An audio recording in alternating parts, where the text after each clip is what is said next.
السلام علیکم ورحمۃ اللہ وبرکاتہ۔ فضائل ماہ شعبان المعظم۔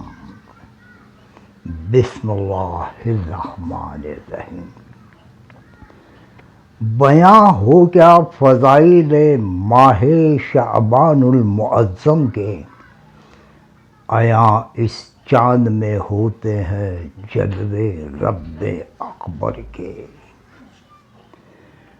خدا کی ذات سے ماہ رجب کو خاص نسبت ہے، مگر شعبان اطہر ماہ سلطان رسالت صلی اللہ علیہ وسلم ہے۔ رسول اللہ صلی اللہ علیہ وسلم ہے، جس طرح افضل سب رسولوں میں، مکرم یوں ہی شعبان المعظم ہے مہینوں میں۔ شرف پاتے ہیں بندے، نیکیوں کے باب کھلتے ہیں، قصور رحمت رب بحر شیخ و شاب کھلتے ہیں۔ معافی مرحمت ہوتی ہے عصیاں کار بندوں کو، خدا دیتا ہے رزق و مال و زر نادار بندوں کو۔ اسی ماہ مبی میں وہ مبارک رات ہوتی ہے، خدائی کی عطا جس رات میں خیرات ہوتی ہے۔ پیارے مسلمان بھائیوں اور بہنوں، دنیا میں، اسلام میں سال کا ہر مہینہ کسی نہ کسی خصوصیت کا حامل ہے۔ ہر مہینہ اپنے خاص کے لحاظ سے مسلمانوں کے نزدیک ایک خاص جذبیت رکھتا ہے۔ شعبان المعظم کے مہینے کی حدیثوں میں بڑی فضیلت آئی ہے۔ ابھی ایک حدیث سنیے۔ فرمایا حضرت صلی اللہ علیہ وسلم نے کہ شعبان میرا مہینہ ہے، اور اس کی فضیلت تمام مہینوں پر ایسی ہے جیسی میری فضیلت تمام مخلوق پر۔ ایک دوسری حدیث میں آیا ہے کہ شعبان المعظم کی بزرگی باقی مہینوں پر ایسی ہے جیسے تمام انبیاء کرام پر مجھے فضیلت دی گئی ہے۔ معلوم ہوا کہ جس طرح رسول اللہ صلی اللہ علیہ وسلم سب پیغمبروں سے افضل ہے، اسی طرح آپ کا مہینہ بھی سب مہینوں سے افضل ہے۔ شعبان میں اللہ تعالیٰ اپنے بندوں کو خیر و برکت کثرت سے عنایت فرماتا ہے، اور بندوں کو جو بھی لازم ہے کہ کثرت سے عبادت کرے۔ بی بی عائشہ رضی اللہ تعالیٰ عنہ سے روایت ہے کہ رسول اللہ صلی اللہ علیہ وسلم شعبان المعظم کا پورا مہینہ روزے رکھا کرتے تھے۔ ماہ شعبان المعظم ایک عمدہ اور مبارک مہینہ ہے جس کو حبیب رب العزت نے محبوب رکھا ہے۔ یہ وہ مہینہ ہے کہ اس میں گناہوں کی معافی ہوتی ہے جو اپنے اندر کامل بزرگی رکھتا ہے۔ یہ بحوالہ دین و دنیا۔ فضائل شب برات۔ عبادت کے لیے جو سب سے بہتر ہے وہ رات آئی ہے۔ مبارک رات لے کر آج پیغام نجات آئی، نوید اے امت سلطان بطحا شب برات آئی۔ سمجھ میں اس شب مسعود کی بابت یہ بات آئی، عبادت کے لیے جو سب سے بہتر ہے وہ رات آئی۔ اسی شب میں خدا تقسیم رزق و عمر کرتا ہے۔ مشیت آج لے کر دفتر موت و حیات آئی، اٹھو مردان شب بیدار مشغول عبادت ہو، مبارک شب برات آئی، مبارک شب برات آئی۔ یعنی روایت ہے حضرت ابو بکر صدیق رضی اللہ تعالیٰ عنہ سے کہ فرمایا رسول کریم صلی اللہ علیہ وسلم نے کہ اٹھو اے لوگو، نصف شعبان ماہ شعبان کو 15ویں رات شعبان کی نہایت بزرگ ہے، اور جو عبادت اس رات میں کرے اس کا ثواب بہت پاوے۔ چنانچہ حضرت رسول کریم صلی اللہ علیہ وسلم ارشاد فرماتے ہیں کہ بزرگ جانو اس شب برات کو کہ وہ پہلی 15ویں شعبان کی ہے، کہ اترتے ہیں اس میں فرشتے، رحمت کے نازل ہوتی ہے رحمت الہی ان لوگوں پر جو عبادت کرتے ہیں اس رات کو۔ وہ ایسی رات ہے کہ بزرگ کیا اس کو اللہ تعالیٰ نے، جو عبادت کرتا ہے اس رات میں اللہ تعالیٰ اس کے صغیرہ و کبیرہ گناہ بخش دیتا ہے، وہ شخص پاک ہو جاتا ہے تمام گناہوں سے۔ فرمایا رسول اللہ صلی اللہ علیہ وسلم نے کہ جو زندہ رہے 15ویں شب ماہ شعبان کو تو زندہ رکھتا ہے اللہ تعالیٰ اس کو قیامت تک، یعنی موت کے بعد بھی اس کو اس عبادت کا ہر روز ثواب ملا کرتا ہے، اس کے اعمال میں لکھا جاتا رہے گا۔ فرمایا رسول کریم صلی اللہ علیہ وسلم نے کہ اللہ تعالیٰ 15ویں شعبان کو تمام عابدوں اور صالحوں اور صدیقوں اور نیکوں اور بروں کو بخشتا ہے، مگر جادوگر، نجومیوں، بخیلوں اور ماں باپ کو تکلیف دینے والوں، شراب خوروں اور جانیوں کو نہیں بخشتا۔ ہاں، جو لوگ توبہ کر لیں وہ بخشی جائیں گے۔ اور وارد ہے کہ خدا تعالیٰ فرماتا ہے 15ویں رات شعبان کو کہ ہے کوئی بخشش چاہنے والا کہ مجھ سے کہ میں بخش دوں، ہے کوئی عافیت چاہے مجھ سے کہ میں اس کو صحت دوں، اور ہے کوئی فقیر جو گینا چاہے میں اس کو غنی کر دوں۔ ارشاد فرمایا رسول کریم صلی اللہ علیہ وسلم نے کہ جبریل علیہ السلام میرے پاس آئے اور کہا اٹھو یا رسول اللہ صلی اللہ علیہ وسلم، نماز پڑھو اور دعا مانگو اپنی امت کے لیے اس رات کو، مگر مشرک، جادوگر، منظم، بخیل اور شرابی اور سود خور اور جانے کے لیے بخشش نہ مانگو، کیونکہ اللہ تعالیٰ ان پر عذاب کرنے والے ہیں۔ ہاں، مگر جو توبہ کرے، توب العمل لیلۃ النصف من شعبان الخیر لہ، یعنی خوشخبری ہے واسطے اس آدمی کے کہ عمل کرے نیک 15ویں شعبان کو۔ یہ مضمون بحوالہ فضائل شہور و صیام سے لیا گیا ہے۔ اس مہینے میں سال بھر کے امور کی تقسیم کی جاتی ہے۔ حق سبحانہ تعالیٰ ارشاد فرماتا ہے کہ ہمارے حکم سے اس رات میں ہر حکمت والا کام بانٹ دیا جاتا ہے۔ سورۃ دخان پارہ 25، یعنی شب برات میں جملہ احکام، رزق، اعزال اور تمام سال کے حوادث تقسیم کیے جاتے ہیں، اور ہر کام کے فرشتوں کو ان کی تعمیر پر متعین کیا جاتا ہے۔ حضور اقدس صلی اللہ علیہ وسلم نے حضرت عائشہ صدیقہ رضی اللہ تعالیٰ عنہ سے فرمایا تم جانتی ہو اس رات میں کیا ہوتا ہے؟ انہوں نے عرض کیا یا رسول اللہ کیا ہوتا ہے؟ فرمایا اس میں سال کا ہر پیدا ہونے والا اور ہر مرنے والا آدمی لکھا جاتا ہے، اور لوگوں کے اعمال ان کے رب کی بارگاہ میں پیش ہوتے ہیں اور ان کے رزق اتارے جاتے ہیں۔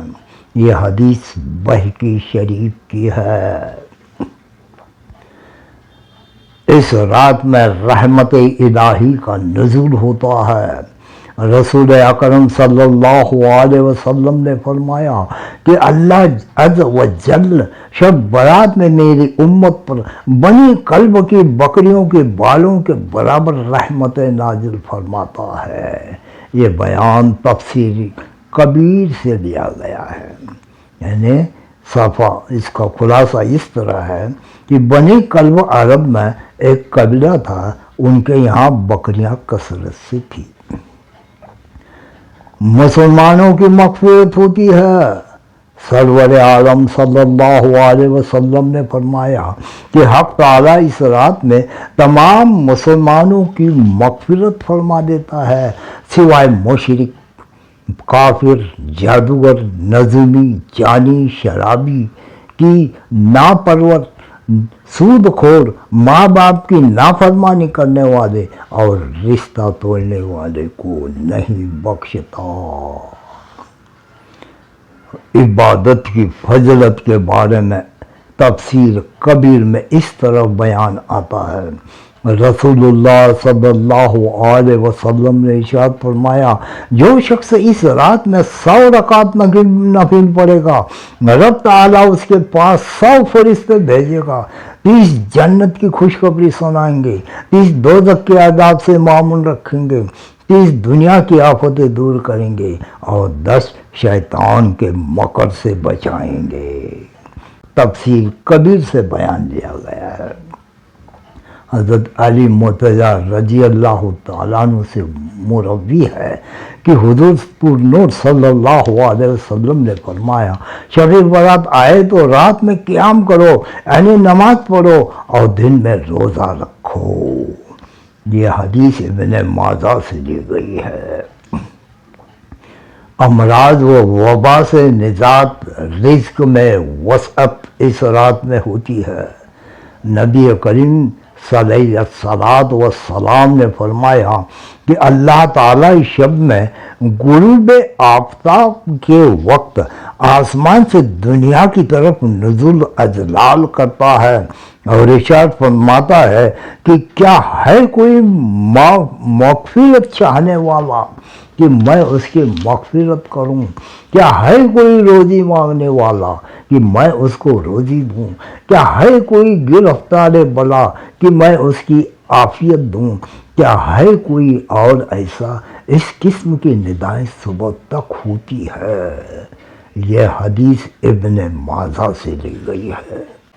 اعمال صالح، اس مبارک رات میں غسل کرنا، حسب المقدور اچھے کپڑے پہننا، واسطے عبادت کی سورما لگانا، مسواک کرنا، عطر لگانا، کپڑوں کی زیارت کرنا، فاتحہ دلانا، خیرات کرنا، مردوں کی مغفرت کی دعا کرنا، بیمار کی عیادت کرنا، تہجد کی نماز پڑھنا، نفل نماز زیادہ پڑھنا، درود و سلام کی کثرت کرنا، خصوصاً سورہ یاسین شریف کی تلاوت کرنا، اعمال صالح میں زیادتی کرنا، عبادت میں سستی نہ کرنا اور اس روز قریب غروب آفتاب کے 40 مرتبہ لا حول ولا قوت الا باللہ العلی العظیم میں پڑھنا سال تمام کی بہتری کا ضامن ہے۔ اعمال خبیثہ، اعمال خبیثہ ایسی مبارک و مقدس رات کی قدر نہ کرنا، عبادت میں سستی و کاہلی کرنا، سینما دیکھنا، چاہے خانوں میں رات گزار دینا، آتش بازی خود جلانا یا بچوں کو اس کی عادت ڈالنا، رات لہو و لعب کے گپ شپ میں گزار دینا، بدکاری کرنا، لوگوں کو ستانا، غیبت اور چغلی میں وقت ضائع کرنا، رات تمام سوتے پڑے رہنا وغیرہ یہ کام باتیں خدا اور اس کے رسول کی ناراضگی کی ہے۔ اس سے بچے۔ اللہ تعالیٰ سے دعا ہے کہ ہم تمام مسلمانوں کو اعمال صالح کی توفیق عطا فرمائے، آمین۔ اب مسلمانوں، ایک بہت بڑی اللہ تبارک تعالیٰ کی نعمت میں آپ کو بتانے جانے والا ہوں۔ نوافل شب برات۔ ایک مغرب کی نماز کے بعد غسل کر کے 2 رکعت نماز تحیۃ الوضو پڑھے، اس کے بعد 8 رکعت نماز نفل 4 سلام سے ادا کرے۔ ہر رکعت میں بعد الحمد کے سورہ اخلاص 5 بار پڑھے تو گناہوں سے پاک ہوگا، دعائیں قبول ہوگی اور ثواب عظیم حاصل ہوگا۔ ابھی دوسری نماز اس طرح سے ہے، 4 رکعت نفل 1 سلام سے پڑھے، ہر رکعت میں بعد الحمد کے سورہ اخلاص 50 بار پڑھے تو اس طرح گناہوں سے باہر آئے گا جیسے کہ ماں کے پیٹ سے نکلا تھا۔ نماز نمبر 3، 2 رکعت نماز پڑھے، ہر رکعت میں بعد الحمد کے آیت الکرسی 1 بار اور سورہ اخلاص 15 بار، بعد سلام کے درود شریف 100 بار پڑھے تو رزق میں وسعت ہوگی، غم و علم سے نجات ملے گی، گناہوں کی بخشش و مغفرت ہوگی۔ نماز کا چوتھا طریقہ، 14 رکعت نماز نفل 7 سلام سے ادا کرے، ہر رکعت میں بعد الحمد کے جو سور چاہے پڑھے، بعد فراغ نماز کے 100 مرتبہ درود شریف پڑھ کر جو بھی دعا مانگی قبول ہوگی۔ نفل نماز کا 5واں طریقہ، صدائے امت کا دستور ہے کہ اس رات کو صلاۃ التسبیح ادا کرتے ہیں۔ یہ نماز اپنے چچا حضرت عباس رضی اللہ تعالیٰ عنہ کو سکھائی تھی اور فرمایا تھا کہ اے چچا، اس نماز کے پڑھنے والے سے اگلے پچھلے دانستہ و نادانستہ تمام گناہ بخش دیے جاتے ہیں۔ دوسرے حدیث میں آیا ہے کہ اے میرے چچا، اگر تمہارے گناہ کفے دریا و ریگے بیاباں سے بھی زیادہ ہوں گے تو اس نماز کی برکت سے بخش دیے جائیں گے۔ وہ اس کا طریقہ ہم آپ کو بتاتے ہیں۔ طریقہ صلاۃ التسبیح۔ صلاۃ التسبیح کی 4 رکعت اس طرح ادا کریں کہ سبحانک اللہم کے بعد 15 بار سبحان اللہ والحمد للہ ولا الہ الا اللہ واللہ اکبر پڑھے، پھر اعوذ باللہ اور بسم اللہ اور سورہ فاتحہ کے بعد کوئی سور پڑھ کر 10 بار یہی تسبیح کرانی، سبحان اللہ والحمد للہ ولا الہ الا اللہ واللہ اکبر۔ پھر رکوع میں سبحان رب العظیم کے بعد 10 بار، پھر رکوع سے سر اٹھا کر 10 بار، پھر پہلے سجدے میں سبحان رب الاعلیٰ کے بعد 10 بار، پھر سجدے سے سر اٹھا کر 10 بار، پھر دوسرے سجدے میں 10 بار، یعنی ایک رکعت میں 75 بار تسبیح ہوئی۔ اسی طرح 4 رکعت ادا کریں، 4 رکعت میں جملہ تسبیح 300 مرتبہ ہوئی، بعد فراغ نماز استغفار درود شریف 100 بار پڑھ کر سجدے میں سر رکھ کر خدا تعالیٰ سے نیک توفیق کی دعا کرے۔ میں 3 مرتبہ سورہ یاسین شریف کی تلاوت کرنا چاہیے۔ پہلی مرتبہ درازی عمر کی نیت سے، دوسری مرتبہ کشادگی رزق کی نیت سے، تیسری مرتبہ دفع امراض و بلایات کی نیت سے۔ جب 3 مرتبہ سورہ یاسین پڑھ چکے تو جو بھی دعا مانگے وہ قبول ہوگی۔ ابھی ایک اور نفل نماز میں اس کو جوڑ دیتا ہوں، یہ ہے صلاۃ فاطمہ زہرا رضی اللہ تعالیٰ۔ بڑی زبردست فضیلت والی یہ نماز ہے۔ وہ اس طرح ہے، حضرت شیخ ابو القاسم صفا سے منقول ہے کہ ایک روز میں نے سید فاطمہ زہرا رضی اللہ تعالیٰ عنہ کو خواب میں دیکھا۔ بعد سلام کے میں نے عرض کیا کہ اے خاتون جنت، آپ کس چیز کو زیادہ دوست رکھتی ہیں کہ روح مبارک کو بخش دوں؟ فرمایا سید کونین کے دوست رکھتی ہوں۔ شعبان کے مہینے میں 8 رکعت 2 سلام سے 4 قاعدے کے ساتھ اور ہر رکعت میں بعد الحمد کے سورہ اخلاص 11 بار پڑھیں۔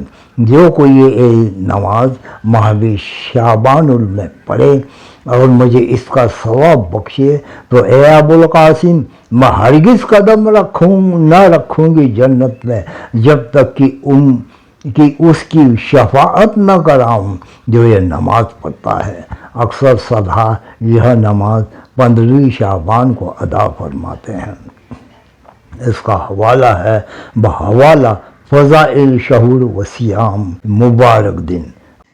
ماہ شعبان کے 15ویں دن روزہ رکھنے کی سخت تاکید دی گئی ہے۔